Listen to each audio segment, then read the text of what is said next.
Okay, I've taken my engine down a little bit further. I've taken the water outlet off, the inlet off the bottom, the cylinder head out, cylinder head off, and the pistons and connecting rods out. And they're right there. Couple of things.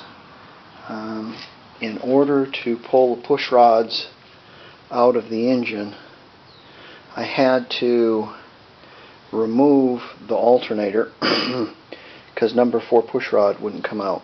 I labeled all 4 of my push rods also 1, 2, 3, 4, so they ride back on the same surface that they did before. Also, when I took my cylinder head bolts off, they had some gaskets on them of sort, and they were like lead. I'll have to look at that and see what they were. But they're lead, and so I took my cylinder head off. Now I can inspect everything. You know, probably I'm going to look at the valves and see if they're burned up or not. I have to look and see if they're got seals on them. If they have a seal on the other side, I might put seals on them. I don't know. I mean, the tractor ran. It didn't miss. So, you know, I mean, the compression was there, and I'm just trying to fix an oil pressure problem, but while I'm inside here, I might as well put new gaskets in it and at least re-ring it. So my cylinders look pretty good.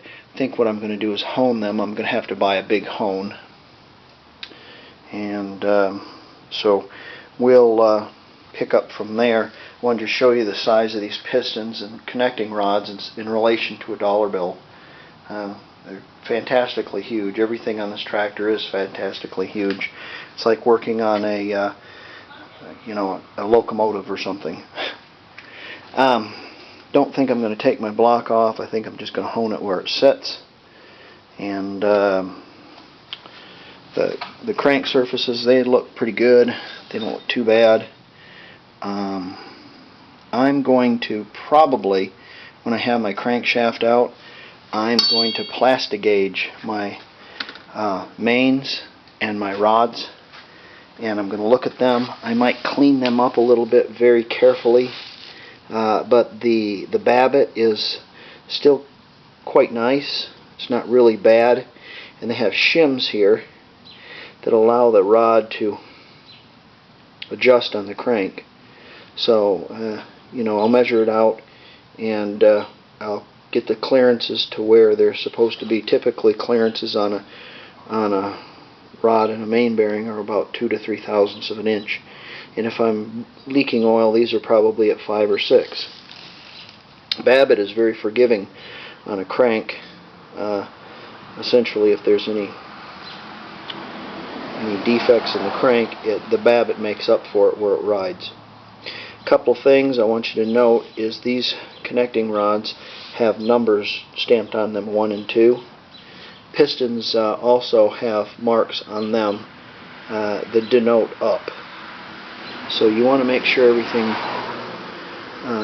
it goes back the same way it came apart. This engine's probably been rebuilt before. Most of them have, being that this is a 70-year-old tractor. Okay, next I'll probably be trying to get that flywheel off, and then I'll go to the clutch side and we'll have to get the crankshaft out of it. In the midst of me finding the money or plucking it off my money tree to fix this, depending on how far I go, I haven't got response yet from, I gave emails to 3 different people asking them what I should do. Should I buy a new crank? Should I have the Babbitt repoured?